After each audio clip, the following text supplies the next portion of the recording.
سعادت حسن منٹو کے افسانوی مجموعے ٹھنڈا گوشت میں شامل افسانہ باسط بالکل رضامند نہیں تھا، لیکن ماں کے سامنے اس کی کوئی پیش نہ چلی۔ اول تو اس کو اتنی جلدی شادی کرنے کی کوئی خواہش نہیں تھی۔ اس کے علاوہ وہ لڑکی بھی اسے پسند نہیں تھی جس سے اس کی ماں اس کی شادی کرنے پر تلی ہوئی تھی۔ وہ بہت دیر تک ٹالتا رہا، جتنے بہانے بنا سکتا تھا اس نے بنائے، لیکن آخر ایک روز اس کو ماں کی اٹل خواہش کے سامنے سر تسلیم خم کرنا ہی پڑا۔ دراصل انکار کرتے کرتے وہ بھی تنگ آ گیا تھا، چنانچہ اس نے دل میں سوچا، یہ بک ختم ہی ہو جائے تو اچھا ہے، ہونے دو شادی، کوئی قیامت تو نہیں ٹوٹ پڑے گی، میں نبھا لوں گا۔ اس کی ماں بہت خوش ہوئی۔ لڑکی والے اس کے عزیز تھے اور وہ عرصہ ہوا ان کو زبان دے چکی تھی۔ جب باسط نے ہاں کی تو وہ تاریخ پکی کرنے کے لیے لڑکی والوں کے ہاں گئی۔ انہوں نے ٹال مٹول کی تو باسط کی ماں کو بہت غصہ آیا۔ سعیدہ کی ماں، میں نے اتنی مشکلوں سے باسط کو رضامند کیا ہے، اب تم تاریخ پکی نہیں کر رہی ہو؟ شادی ہوگی تو اسی مہینے کی 20 کو ہوگی، نہیں تو نہیں ہوگی، اور یہ بات 16 آنے پکی ہے، سمجھ لیا؟ دھمکی نے کام کیا۔ لڑکی کی ماں بالآخر راضی ہو گئی۔ سب تیاریاں مکمل ہوئیں۔ 20 کو دلہن گھر میں تھی۔ باسط کو وہ پسند نہیں تھی، لیکن وہ اس کے ساتھ نبھانے کا فیصلہ کر چکا تھا، چنانچہ وہ اس سے بڑی محبت سے پیش آیا۔ اس پر بالکل ظاہر نہ ہونے دیا کہ وہ اس سے شادی کرنے کے لیے تیار نہیں تھا، اور یہ کہ وہ زبردستی اس کے سر مڑ دی گئی ہے۔ نئی دلہنیں عام طور پر بہت شرمیلی ہوتی ہیں، لیکن باسط نے محسوس کیا کہ سعیدہ ضرورت سے زیادہ شرمیلی ہے۔ اس کے اس شرمیلے پن میں کچھ خوف بھی تھا، جیسے وہ باسط سے ڈرتی ہے۔ شروع میں باسط نے سوچا کہ یہ چیز دور ہو جائے گی، مگر وہ بڑھتی ہی گئی۔ باسط نے اس کو چند روز کے لیے میکے بھیج دیا۔ واپس آئی تو اس کا خوف آلود شرمیلا پن ایک حد تک دور ہو چکا تھا۔ باسط نے سوچا 1-2 مرتبہ اور میکے جائے گی تو ٹھیک ہو جائے گی، مگر اس کا یہ قیاس غلط نکلا۔ سعیدہ پھر خوفزدہ رہنے لگی۔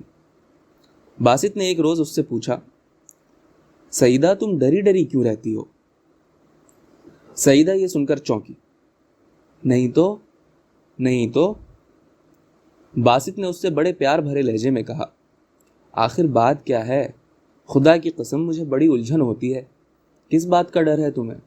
میری ماں اتنی اچھی ہے، وہ تم سے ساسوں کا سا سلوک نہیں کرتی، میں تم سے اتنی محبت کرتا ہوں، پھر تم ایسی صورت کیوں بنائے رکھتی ہو کہ معلوم ہوتا ہے تمہیں یہ خوف ہے کہ کوئی تمہیں پیٹے گا؟ یہ کہہ کر اس نے سعیدہ کا منہ چوما۔ سعیدہ خاموش رہی۔ اس کی آنکھیں البتہ اور زیادہ خوفزدہ ہو گئی۔ باسط نے اس کو اور پیار کیا اور کہا، تمہیں ہر وقت ہنستی رہنا چاہیے، لو اب ذرا ہنسو میری جان۔ سعیدہ نے ہنسنے کی کوشش کی۔ باسط نے پیار سے اس کو تھپکی دی۔ شاباش، اسی طرح مسکراتا چہرہ ہونا چاہیے ہر وقت۔ باسط کی یہ محبت ظاہر ہے کہ بالکل مصنوعی تھی، کیونکہ سعیدہ کے لیے اس کے دل میں کوئی جگہ نہ تھی، لیکن وہ صرف اپنی ماں کی خاطر چاہتا تھا کہ سعیدہ سے اس کا رشتہ ناکام ثابت نہ ہو۔ اس کی ماں اپنی شکست کبھی برداشت نہ کر سکتی۔ اس نے اپنی زندگی میں شکست کا منہ دیکھا ہی نہیں تھا، اس لیے باسط کی انتہائی کوشش یہی تھی کہ سعیدہ سے اس کی نبھ جائے۔ چنانچہ اپنے دل میں سعیدہ کے لیے اس نے بڑے خلوص کے ساتھ مصنوعی محبت پیدا کر لی تھی۔ اس کی ہر آسائش کا خیال رکھتا تھا، اپنی ماں سے سعیدہ کی چھوٹی سی بات کی بھی تعریف کرتا تھا۔ جب وہ یہ محسوس کرتا کہ اس کی ماں بہت مطمئن ہے، اس بات سے مطمئن ہے کہ اس نے باسط کا رشتہ ٹھیک جگہ کیا ہے، تو اس کو دلی خوشی ہوتی۔ شادی کو 1 مہینہ ہو گیا۔ اس دوران میں سعیدہ کئی مرتبہ میکے گئی۔ باسط کو اس پر کوئی اعتراض نہیں تھا۔ وہ سمجھتا تھا کہ یوں اس کا خوف آلود شرمیلا پن دور ہو جائے گا، مگر ایسا نہ ہوا۔ یہ دن بدن بڑھتا چلا جا رہا تھا۔ اب تو سعیدہ وحشت زدہ دکھائی دیتی تھی۔ باسط حیران تھا کہ بات کیا ہے۔ اس کے بارے میں اس نے ماں سے کوئی بات نہ کی، اس لیے کہ اسے یقین تھا کہ وہ اس کو ڈانٹ پلائیں۔ بکواس نہ کرو، مجھے معلوم تھا تم ضرور ایک روز اس میں کیڑے ڈالو گے۔ باسط نے سعیدہ ہی سے کہا، میری جان تم بتاتی کیوں نہیں ہو؟ سعیدہ چونک اٹھی۔ جی؟ اس کے چونکنے پر باسط نے یوں محسوس کیا جیسے اس نے سعیدہ کی کسی دکھتی رگ پر زور سے ہاتھ رکھ دیا تھا۔ لہجے میں اور زیادہ پیار بھر کے اس نے کہا، میں نے پوچھا تھا کہ اب تم اور زیادہ خوفزدہ رہنے لگی ہو، آخر بات کیا ہے؟ سعیدہ نے تھوڑے توقف کے بعد جواب دیا، بات تو کچھ بھی نہیں، میں ذرا بیمار ہوں۔ کیا بیماری ہے؟ تم نے مجھ سے کبھی ذکر ہی نہیں کیا۔ سعیدہ نے دوپٹے کے کنارے کو انگلی پر لپیٹتے ہوئے جواب دیا، امی جان علاج کرا رہی ہیں میرا، جلدی ٹھیک ہو جاؤں گی۔ باسط نے سعیدہ سے اور زیادہ دلچسپی لینا شروع کی تو اس نے دیکھا کہ وہ ہر روز چھپ کر کوئی دوائی کھاتی ہے۔ ایک دن جب کہ وہ اپنے قفل لگے ٹرنک سے دوا نکال کر کھانے والی تھی، وہ اس کے پاس پہنچ گیا۔ وہ زور سے چونکی، سفوف کی کھلی ہوئی پڑیا اس کے ہاتھ سے گر پڑی۔ باسط نے اس سے پوچھا، یہ دوا کھاتی ہو؟ سعیدہ نے تھوک نگل کر جواب دیا، جی ہاں، امی جان نے حکیم صاحب سے منگوائی تھی۔ کچھ افاقہ ہے اس سے؟ جی ہاں۔ تو کھاؤ، اگر آرام نہ آئے تو مجھ سے کہنا، میں ڈاکٹر کے پاس لے چلوں گا۔ سعیدہ نے پڑیا فرش پر سے اٹھائی اور سر ہلا کر کہا، جی اچھا۔ باسط چلا گیا۔ اس نے سوچا، اچھا ہے کوئی علاج تو ہو رہا ہے، خدا کرے اچھی ہو جائے۔ میرا خیال ہے یہ ڈر ور کچھ نہیں، بیماری ہے، دور ہو جائے گی انشاءاللہ۔ اس نے سعیدہ کی اس بیماری کا اپنی ماں سے پہلی بار ذکر کیا تو کہنے لگی، بکواس ہے، خدا کے فضل و کرم سے اچھی بھلی ہے، کیا بیماری ہے اسے؟ باسط نے کہا، مجھے کیا معلوم امی جان، یہ تو سعیدہ ہی بتا سکتی ہے آپ کو۔ باسط کی ماں نے بڑی بے پرواہی سے کہا، میں پوچھوں گی اس سے۔ جب سعیدہ سے دریافت کیا تو اس نے جواب دیا، کچھ نہیں خالہ جان، سر میں درد رہتا تھا، امی جان نے حکیم صاحب سے دوا منگا دی تھی۔ اصل میں باسط صاحب بڑے وہمی ہیں، ہر وقت کہتے رہتے ہیں کہ تم ڈری ڈری سی دکھائی دیتی ہو، مجھے ڈر کس بات کا ہوگا بھلا؟ باسط کی ماں نے کہا، بکواس کرتا ہے، تم اس کی فضول باتوں کا خیال نہ کیا کرو۔ چند روز کے بعد باسط نے محسوس کیا کہ سعیدہ بہت ہی زیادہ گھبرائی ہوئی ہے۔ اس کا اضطراب اس کے روئیں روئیں سے ظاہر ہوتا تھا۔ شام کے قریب اس نے باسط سے کہا، امی جان سے ملنے کو جی چاہتا ہے، مجھے وہاں چھوڑ آئیے۔ باسط نے جواب دیا، نہیں سعیدہ، آج تمہاری طبیعت ٹھیک نہیں ہے۔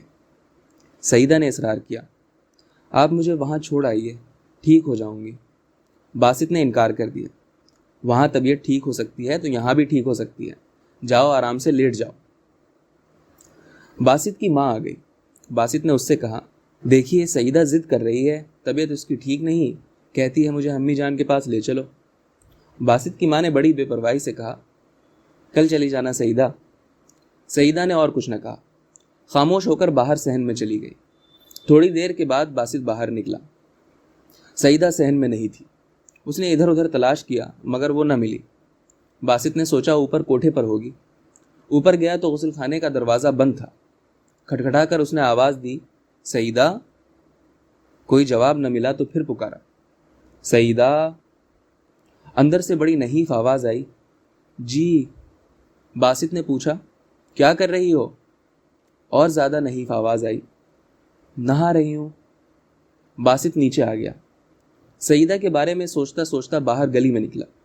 موری کی طرف نظر پڑی تو اس میں خون ہی خون تھا، اور یہ خون اس غسل خانے سے آ رہا تھا جس میں سعیدہ نہا رہی تھی۔ باسط کے ذہن میں تلے اوپر کئی خیالات اوندھے سیندھے گرے۔ پھر یہ گردان شروع ہو گئی، دوا، خون، خون، دوا، ڈر، دوا، خون، ڈر۔ پھر اس نے آہستہ آہستہ سوچنا شروع کیا۔ سعیدہ کی ماں شادی کی تاریخ پکی نہیں کرتی تھی۔ اس نے کہا تھا 1-2 مہینے ٹھہر جاؤ۔ سعیدہ کا بار بار اپنی ماں سے ملنے جانا، اس کا ہر وقت خوفزدہ رہنا، دوا کھانا، اور خاص طور پر آج بہت ہی زیادہ وحشت زدہ رہنا۔ باسط سارا معاملہ سمجھ گئے۔ سعیدہ پیٹ سے تھی۔ جب وہ دلہن بن کر اس کے پاس آئی تھی، اس کی ماں کی یہ کوشش تھی کہ حمل گر جائے، چنانچہ آج وہ چیز ہو گئی۔ باسط نے سوچا، کیا میں اوپر جاؤں، جا کر سعیدہ کو دیکھوں، اپنی ماں سے بات کروں؟ ماں کا سوچا تو اس کو خیال آیا کہ وہ یہ صدمہ برداشت نہیں کر سکے گی۔ وہ اپنے بیٹے کی آنکھوں میں ذلیل ہونا کبھی گوارا نہیں کرے گی۔ ضرور کچھ کھا کر مر جائے گی۔ وہ کوئی فیصلہ نہ کر سکا۔ اپنے کمرے میں گیا اور سر پکڑ کر بیٹھ گیا۔ کئی بار اس کو سعیدہ کا خیال آیا کہ وہ خدا معلوم کس حالت میں ہوگی، اس کے جسم پر، اس کے دل و دماغ پر کیا کچھ بیتا ہوگا اور کیا بیت رہا ہوگا، کیسے اتنا بڑا راز چھپائے گی، کیا لوگ پہچان نہیں جائیں گے؟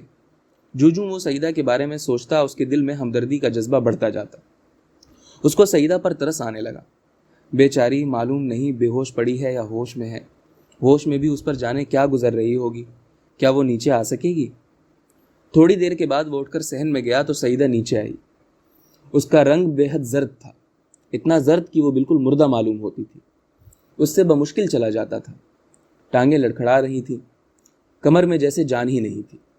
باسط نے اس کو دیکھا تو اس پر بہت ترس آیا، اندر سے برقع اٹھایا اور اس سے کہا، چلو میں تمہیں چھوڑ آؤں۔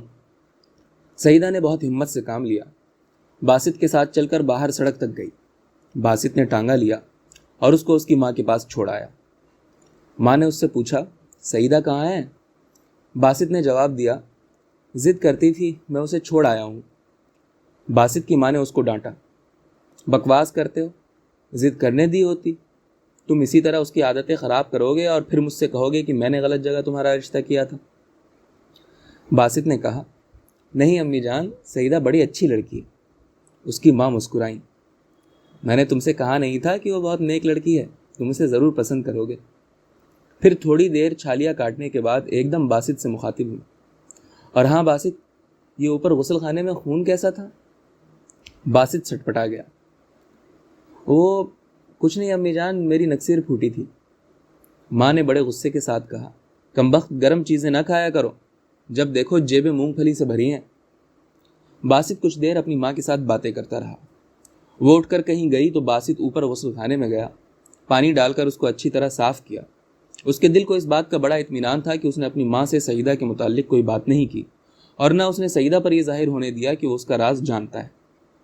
وہ دل میں فیصلہ کر چکا تھا کہ سعیدہ کا راز ہمیشہ اس کے سینے میں دفن رہے گا۔